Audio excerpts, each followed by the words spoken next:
Welcome to another deep dive.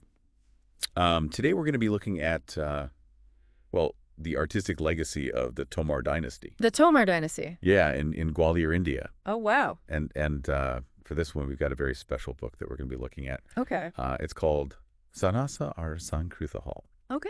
by Shri Narayan Chaturvedi. Interesting. And it's a really great book that really dives deep into the Tomars and their artistic contributions to Architecture and all that. architecture, music, Yeah. everything. That's wonderful. Right. So we'll be focusing on architecture and music then. Yeah, and specifically Maharaja Mansingh Tomar, Maharaja Mansingh Tomar. who's like a pivotal figure in the dynasty. Okay. And yeah, he was a big patron of the arts, and Yeah. so we're going to kind of dive into that. So we'll be looking at his influence on these forms. Exactly. Looking forward to it. Yeah, so one of the things that, like, as soon as you open the book, Yes. one of the things that really just jumps out at you is the Man Mandir Palace. Oh, yes. I've heard of the Man Mandir. Yeah. Have you seen it? I haven't seen it in person, but I have seen pictures. Oh, it's incredible. It's absolutely incredible. Wonderful. And the way that they describe it in the book is just like, I can imagine. you can totally picture it. Like, Yeah. so for example, like they talk about the Eastern Wall, Yes. which is 300 feet long and 100 feet high. Wow, that's massive. It's like a football field. Yeah. And it's got like these 6 towers and 4 balconies. Wow. And they're all like decorated with carvings and paintings and Beautiful.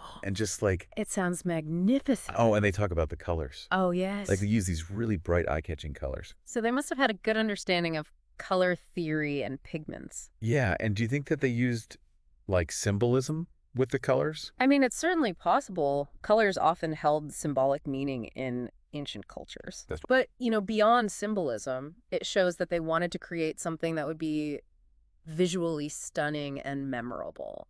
Right. They weren't just building a palace, they were crafting a work of art. That's such a good point. Mm, Like they really put a lot of thought and effort into every little detail. absolutely. And it wasn't just the Eastern Wall. Like they described the whole palace in such detail. So tell me more about this. Like, for example, the Western Wall, which is partially destroyed, Oh, still has these like amazing peacock-shaped balconies. those sound beautiful. Yeah, you could just imagine like the artisans, spending hours and hours carving these intricate details. Yeah, the level of craftsmanship is really impressive, I think. Yeah. And it's also interesting to note that they incorporated elements from different architectural styles. Oh, really? Like what kind of styles? So you see like Hindu and Persian influences. A fusion of styles. That's very interesting. Yeah, it makes you think about like the cultural exchange that must have been happening at the time. Yeah, it wasn't just one style dominating. It was a beautiful fusion of influences. Right. And this fusion wasn't just limited to architecture. Oh, is that right? Yeah, it's also reflected in their music. Tell me more about that. So Maharaja Mansingh, he commissioned this musical treatise called Mankutuhal. Mankutuhal. What an interesting name. Yeah, it's a Sanskrit word. Oh, and right. It basically means like the curiosity of man or something like that. Oh, that's fitting for a treatise on music, Yeah, exploring the mysteries of sound and melody. exactly. And it's like a really important source for understanding music theory and practice during that period. I see. But sadly, the original Mankutuhal seems to be lost. Yeah, that's the unfortunate part. Like, we don't have the original text. But there's more to the story. There is more to the story. Yeah. So in 1671, Okay. Fakirullah, Who's that? who was the Mughal governor of Kashmir, Okay. he translated and expanded Mankutuhal. So we have a translated version. We do. That's remarkable. A Mughal governor translating a Sanskrit text on music. It speaks to the appreciation for knowledge regardless of its origin. Exactly. And in his introduction to the translated version, he actually says that he added further explanations Oh. to make it more accessible to music students of his time. That shows a lot of respect for the original work and a desire to share it with others. And he titled it Rag Darpan, which means like mirror of ragas. Rag Darpan. So what kind of insights does Rag Darpan offer? Oh, it's packed with information. Okay.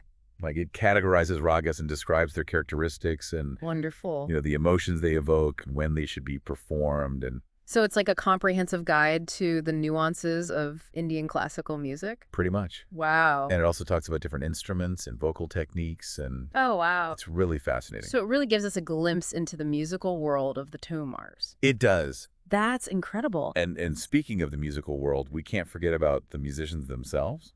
Oh, yes, the people who brought this music to life. Right, so Maharaja Mansingh's court was known for having some exceptional artists. Okay, like, Well, the most famous one, of course, is Tansen. oh, yes, the legendary Tansen. Yeah, who was like a musical genius. Everyone knows Tansen. And he was even part of Emperor Akbar's court. That's right. He was highly sought after for his talent. But what's interesting is that the book also mentions a bunch of other notable musicians who were part of the Tomar court. Really? Tell me more about them. Okay, so like, for example, there was Lal Khan. Lal Khan. Yeah, he's like a really talented sarod player. Interesting. And the book actually highlights his exceptional talent and his ability to really move audiences with his music. That's wonderful. Even centuries later, we can still appreciate these artists and their contributions. It's true. Like, even though their names might not be as well known as Tansen's, they were still like really important figures in the musical scene of that time. Absolutely. And their presence at the Tomar court really reinforces Gwalior's reputation as a thriving cultural hub. It was like the place to be if you were an artist or a musician or like a thinker. It sounds like it. And speaking of Gwalior, Yes. there's this really fascinating comparison that Fakirullah makes in Rag Darpan.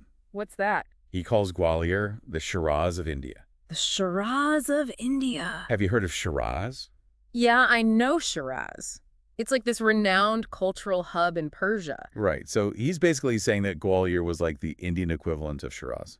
Wow, that's high praise indeed. It is. So he saw Gwalior as a center of artistic excellence and cultural exchange. Exactly. And what's even more interesting is that like a century before Fakirullah, the poet Keshavdas also described Gwalior's region with like a lot of reverence. Really? What did he say? He called it Madhya Desh, which means like the central country. Bangladesh. Yeah, and he basically highlighted its central position in India and how abundant and prosperous it was. I see. So both Fakirullah and Keshavdas recognized Gwalior as a place of great significance. They did. And it makes you wonder, like, what was it about Gwalior that drew such high praise from these two individuals from different time periods and even different cultures? Yeah, what was so special about Gwalior? Right. Like, what made it such a magnet for artists and intellectuals and all these creative people? It's a fascinating question, and one that deserves further exploration. It does. Let's dive deeper into the heart of Gwalior and see what secrets it holds. Yeah, let's do that. So Gwalior wasn't just like a city. It was like a canvas for artistic expression. I like that Gwalior as a canvas. So, like, how did it become that? Well, think about the Man Mandir Palace that we talked about. Okay. That blend of architectural styles. You see that throughout Gwalior. Oh, really? Yeah, and Gwalior's location made it a crossroads for different cultures.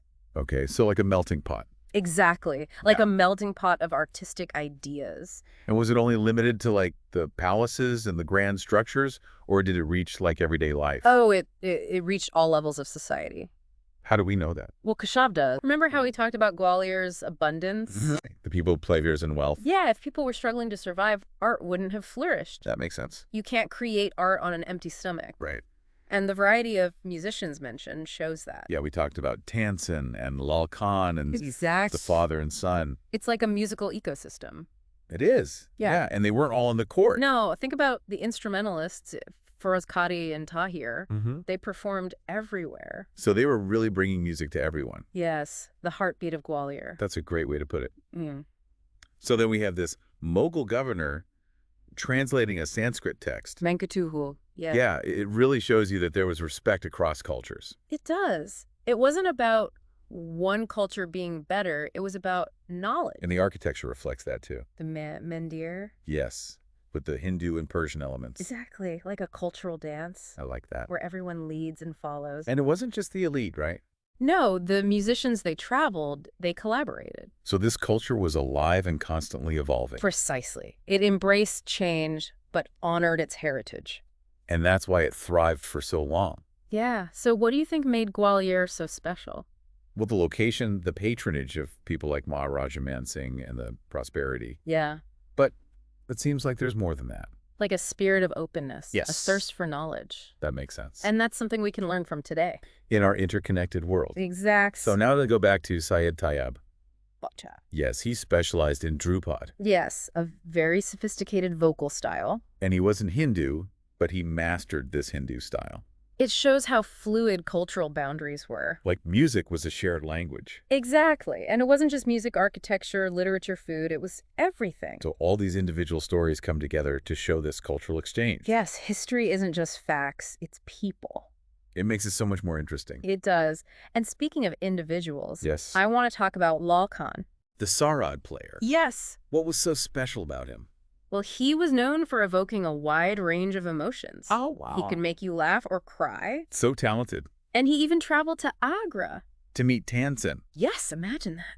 Two musical masters. It's like a musical summit. It is. And it shows the importance of these connections. For creativity and innovation. And these exchanges weren't just for the elite. Right. Everyone experienced music. In the marketplaces, the festivals, everywhere. So what did this music sound like? Well, our source gives us some clues.